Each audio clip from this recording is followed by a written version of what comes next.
Most Christians are trying to build a cathedral of wealth on a foundation of sand. We spend 40 hours a week earning, 1 hour a week tithing, and 10 hours a week stressing, but 0 minutes a week governing. Here is the hard truth. If you are praying for a harvest but haven't built the barn to hold it, why would God send the rain? Today, we stop treating your bank account like a mystery and start treating it like a ministry. I'm going to give you the kingdom allocation system, the exact blueprint to stop the leaks and start the legacy. This isn't just a budget. It's your financial deliverance. We serve a God of precision. He didn't tell Noah to just build a big boat. He gave him cubits. He didn't tell Moses to make a nice tent. He gave him the exact dimensions of the tabernacle. Yet, when it comes to the resources God places in our hands, we often operate in a cloud of hopeful ambiguity. We trust God to part the Red Sea, but we don't trust Him to manage our checking account.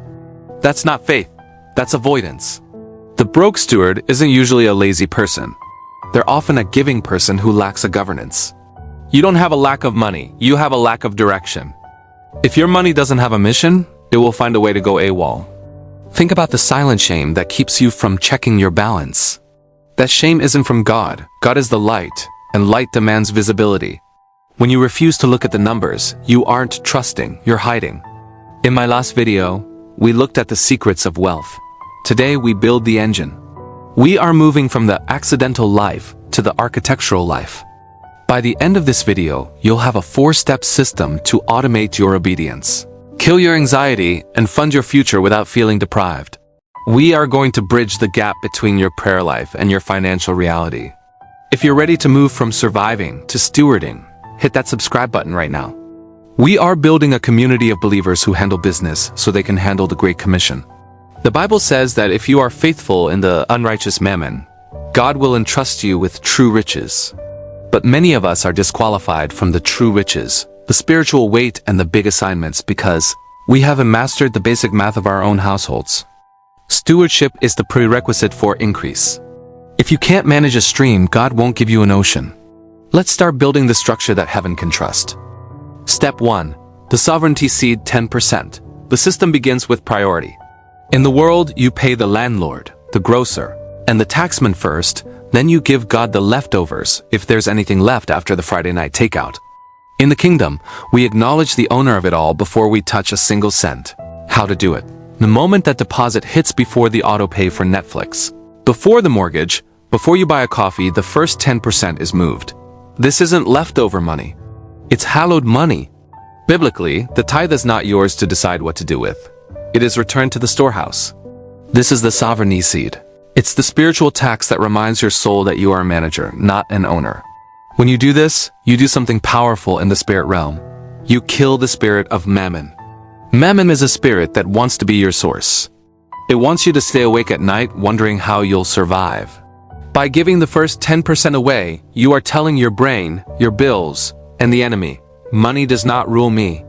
God does, but let's talk about the math of the miracle. I have seen it time and again. When you honor the 10%, the remaining 90% gains a supernatural elasticity.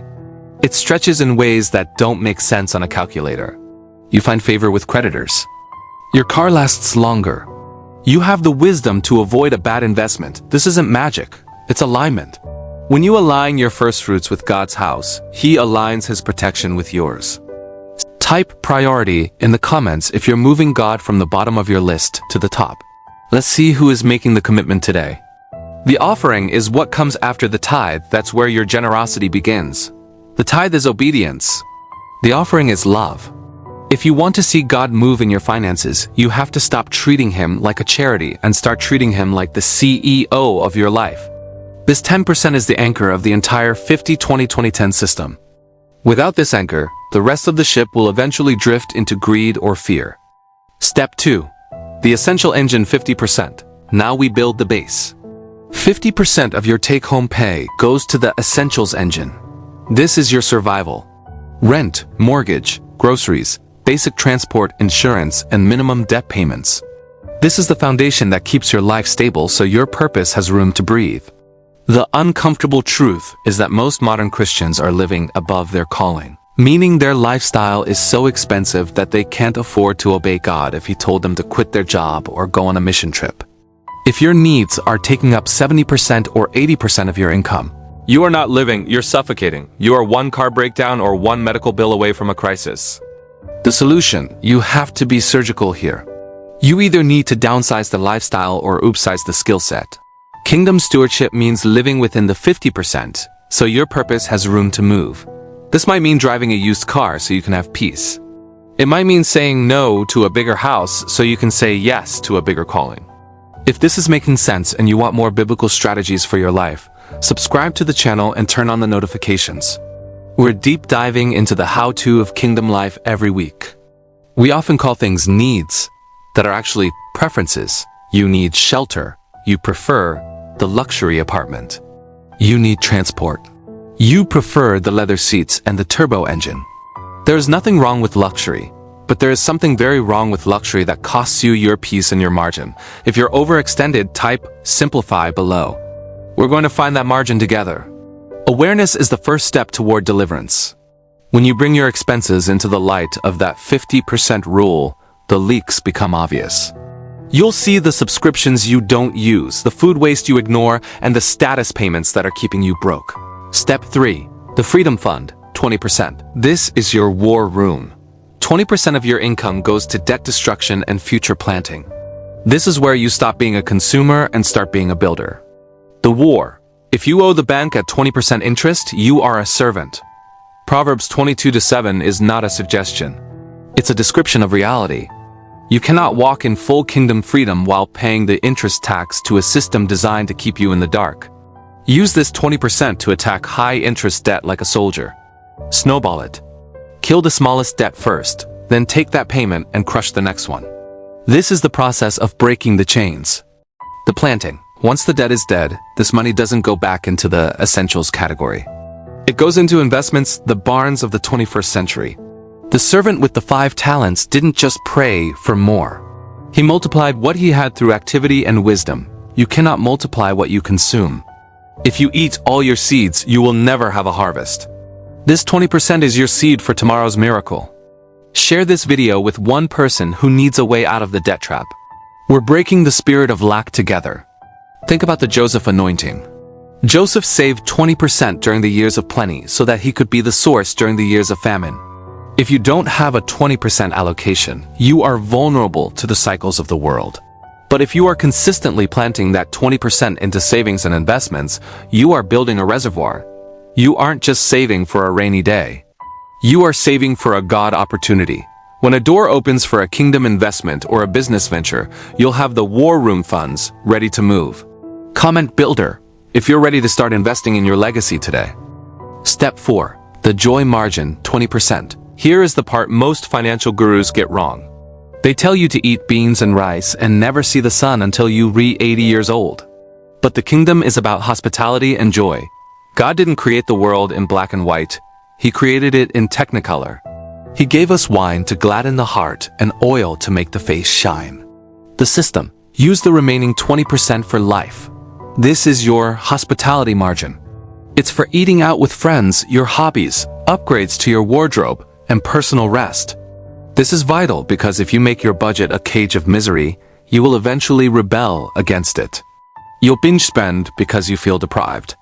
But when your tithe is paid, your bills are covered within the 50%. And your debt is being attacked with the 20%. This 20% is guilt-free. You can enjoy a steak or a vacation because you've earned the peace to do so. You can pick up the tab for a friend who is struggling. That is the beauty of the system. It turns money from a stressor into a tool for joy. Subscribe and join our community. Don't let your financial growth happen in a vacuum. Let's grow in wisdom and wealth as a family. Ecclesiastes says that it is a gift from God for a man to enjoy his labor. God is glorified in your joy, not just your discipline. When you have a joy margin, you become a more attractive witness for the kingdom. People see a Christian who is disciplined but not miserable, wealthy but not greedy, and generous but not stressed. That is the sweet spot of stewardship. Type peace if you ready to stop feeling guilty for enjoying the fruit of your labor and start using it to practice the hospitality Romans 12:13 calls us to. Math is just the language of order, and God is the author of order. If your life feels chaotic, it's not because God has left you, it's because the system is broken. Let's pray that He aligns your heart with His system today. Heavenly Father, the Alpha and the Omega, the creator of the stars and the sustainer of the soul, we come before you today acknowledging that you are the source of all things. Your word says that the earth is yours and everything in it, the world and all who live in it. We recognize that we are not owners of our breath, our time, or our money. We are stewards of your holy assets. Lord, I lift up the person watching this right now who feels like they are drowning in a sea of financial chaos. I speak to the heart that beats faster every time the phone rings with an unknown number. I speak to the mind that is paralyzed by the sight of a mounting stack of bills. Father, let your spirit of order move across the face of their deep, just as you moved over the waters in Genesis. Where there is void, fill it. Where there is darkness, speak light. We repent, Lord. We repent for the moments we tried to play God with our finances. We repent for the pride that kept us from looking at the numbers and the fear that kept us from being honest. We break the cycle of accidental living today. We repent for giving you our leftovers while giving the world our firstfruits. We ask for a cleansing of our perspective. Wash away the spirit of lack that tells us there will never be enough, and wash away the spirit of greed that tells us we must hoard to be safe. In the name of Jesus, I command the spirit of mammon to break its grip on this household. We declare that money is a tool, not a master. It is a servant, not a god. We pull down every stronghold of financial anxiety that has been built up over years of mismanagement or misfortune. We declare that the debt of love is the only debt we desire to carry. For those buried under high-interest chains, I pray for a supernatural strategy of escape. Give them the discipline of a soldier and the wisdom of a sage.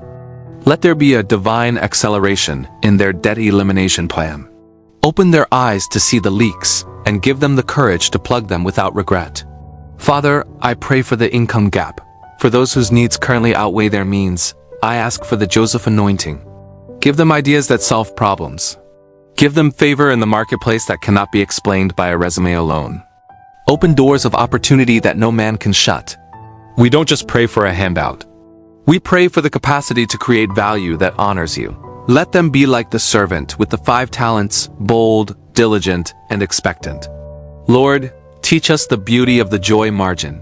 Remind us that you are a father who delights in the prosperity of your servants. Let our homes be places of hospitality again. Let our bank accounts be rivers, not reservoirs flowing out to bless the widow, the orphan, and the expansion of your kingdom.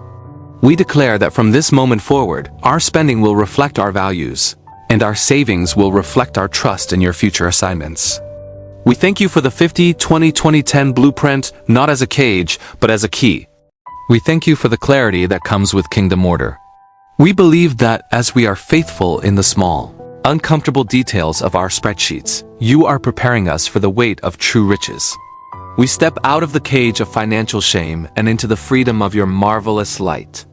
May the peace that passes all understanding guard their hearts and their minds as they begin this journey of stewardship. We declare that the thief can no longer steal their peace through their pocketbook. We are governed by the King, and in his kingdom there is no lack. In the mighty, matchless, and sovereign name of Jesus Christ, we pray, Amen. A budget is not a cage, it's a key.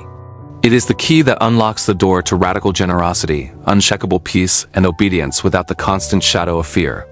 You weren't created to be a slave to a spreadsheet. You were created to be a ruler over resources.